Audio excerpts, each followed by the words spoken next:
Yes! For the majority of us, life is set to the hardest difficulty setting straight out the womb, and it doesn't get easier unless we take charge and do something about it.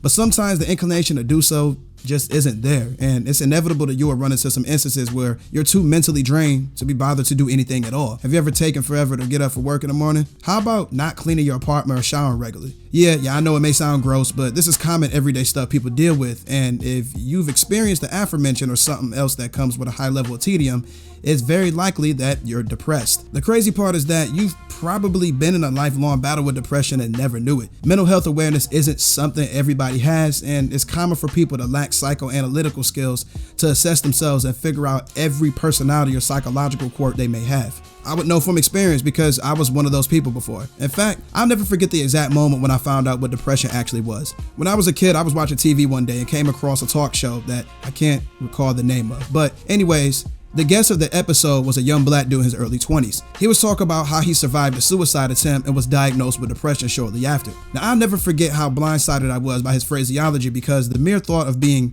diagnosed with depression wasn't something I could make sense of. I literally sat there and asked myself, how could somebody be diagnosed with depression? That's like being diagnosed with anger or happiness. And my ignorance derived from the lack of acknowledgement of what depression was as a whole. Up until that point, I was under the assumption that depression was nothing more than a mere emotion or mood, no differently than anger or happiness that I mentioned previously. I thought depression was an ephemeral state of being, but the moment that all the puzzle pieces lined up, I was bestowed with one of the most impactful realizations I ever stumbled upon in my life, and that was depression is a mood disorder and or a chronic mood ailment diagnosable by medical science. And the moment I found this out, a lot of things I never understood about myself started to make sense. All the times I felt hopeless, discouraged, and lacking inclination to do anything, it was because I was depressed myself and I had absolutely no idea. Now, you would be surprised to know that depression is actually an umbrella term to describe multiple variants of the same mood disorder. The first ones that come to mind are major depressive disorder, persistent depressive disorder, and psychotic depression, but there's a lot more. The variants of depression have their differences, but they all share one common denominator. You feel the entire weight on your shoulders, and sometimes you feel completely hopeless. But understand that you aren't alone because depression is one of, if not the most commonly dealt with and or diagnosed mood disorder in the world. So rest assured that this is not a battle you're fighting by yourself. Now, before I get ahead of myself, I want to make it as evident as possible that there is no cure for depression. The human mind is one of the most complex things in the world, and it seems like science is figuring out something new about how our brains work every day. Now, I hate to be the bearer of bad news, but if you have depression, it's something that you will have to live with for the rest of your life because most, if not all, mental health ailments can only be treated and not cured.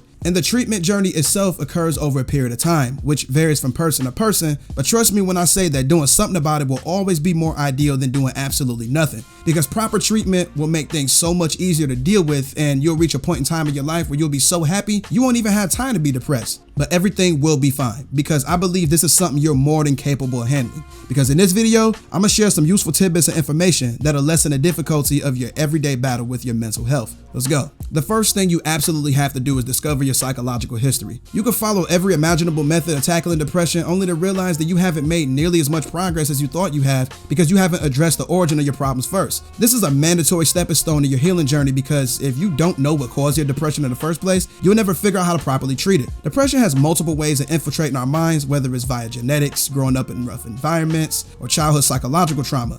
Nonetheless, there'll have to come a point in time where you'll have to reach within the depths of your brain and figure out how this battle started. As stated previously, not everybody has psychological insight to do this alone, and many of us have to rely on a second opinion to be able to properly draw a complete image. And if this is something you're serious about handling, I wholeheartedly suggest seeking therapy of some sort. Therapy is probably one of the most suggested approaches when it comes to tackling failing mental health, and as cliche of a recommendation therapy may be, it's most definitely an effective way to do things. Skepticism of therapy is very common, and most people question the success of it and don't feel comfortable, air quotes, discussing their personal life with a complete stranger. But that's not all what it is. You gotta understand that therapy will only work if you allow it to. And if you attend your sessions with a non-receptive, combative mind state, you're only hurting yourself. Going into the experience with a sense of awareness of your problems will make your therapist's job and your entire process of emotional healing easier.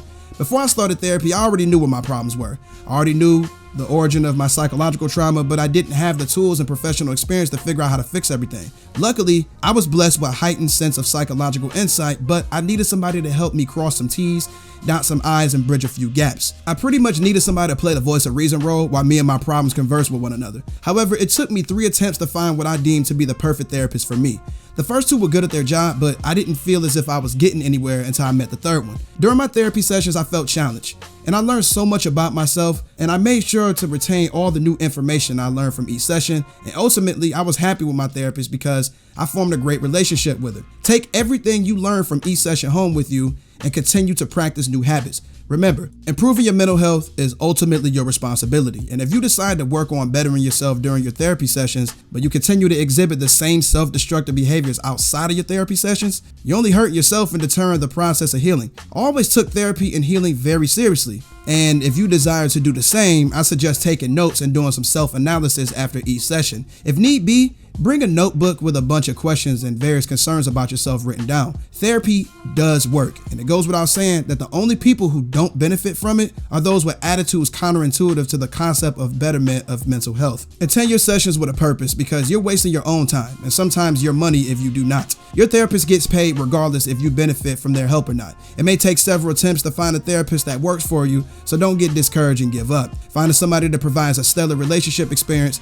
and establishes a sense of safety and comfort are the biggest precedent setters. And if you feel the slightest indication of absence of these factors, simply move on to another therapist. Did you know how much your physical health affects your mental health? Next to therapy, going to the gym and or exercising is one of the most common recommendations, so I won't limit this suggestion to that alone. I would say improving your physical health as a whole is a way to go. Take as much time as you possibly can focusing on yourself and your needs. And don't simply stop and incorporating more fruits and vegetables into your diet either. Take some time to research healthier alternatives to your favorite snacks and foods and make frequent visits to the nearest health store. Now, it's likely you've been deficient of certain vitamins and minerals and never knew about it. To address this, I would recommend frequent visits to the doctor to check up on your physical health, and be sure to talk to your doctor about vitamin and supplement recommendations. If you can clean up your diet, take your vitamins frequently, and keep your hygiene in check, you will see a significant difference in your self-perception. Good hygiene is also very imperative, and it's componential of your physical health as well. People can tell if you keep up with your hygiene simply by looking at you. And to make matters worse, if your body odor is so bad to the point where it offends you, just imagine how badly it offends other people. Now, while we're on the topic of hygiene, I would suggest converting to organic soap and deodorant. Now, if you read the ingredients of the body wash and deodorant commonly sold in stores, you will be alarmed by what you see. I just wanted to make it evident that just because it smells good doesn't mean it's good for your hair and skin. Also, a good smile speaks volumes about a person's confidence, mental, and physical health. If it wasn't already a concern and or something you weren't already doing, you should consider a treatment plan with your dentist. I completely understand that there exist people who have bad dental genetics, but my dentist always told me, if you keep up with your oral health, you'll be able to keep your teeth forever. Poor hygiene is commonly linked to poor mental health, and I wouldn't wish frequent trips to the dentist on my worst enemy. So yeah, you'll want to get yourself an electric toothbrush, preferably one with replaceable brush heads. And I shouldn't even have to tell y'all this, but seriously, floss your teeth, for real. I can't stress how important it is to floss. Seriously, there's a staggering amount of people in this world who believe that mouthwash is an alternative to flossing, when that's nowhere near the truth. What mouthwash does to your mouth is pretty much the same thing that hand soap and hand sanitizer does for your hands. Mouthwash is a disinfectant, not a deep cleanser, and it can't get rid of the bits of food and plaque stuck in your teeth like a good floss job can. Anything that sits on your teeth for extended periods of time will manifest calculus and decay, so you gotta make sure you spend some time flossing thoroughly. Admittedly, flossing comes with a fair bit of tedium, but have you ever seen those weird floss pick things? They usually come in packs of like 50 to 100 if I'm not mistaken, and they're much easier to use than regular floss. Getting your body right is one of the most ideal ways to boost your self-esteem, and watching your body change from frequent visits to the gym is a journey in and of itself. Remember, your physical health and mental health rely on one another. If you aren't physically healthy, you aren't mentally healthy, and the same applies vice versa. The analogy, treat your body like a temple, exists for a reason. Have you ever considered picking up new hobbies or spending more time doing things you enjoy? Because there's not a lot of things more therapeutic than doing something you truly love. For instance, ever since I was a kid, I've used gaming and writing as coping methods. And whenever my mental health isn't in the best shape, either one of these methods are what I rely on. If you've never had any hobbies, try asking friends or relatives what they enjoy doing. If they enjoy attending sports events, music concerts, or something along those lines, ask if you can tag along. Now, it won't take you long to figure out if it's for you or not. But if you're not the most outgoing person or somebody who prefers to not be around a bunch of people, I would suggest that you abstain from social settings where you know a lot of people will attend.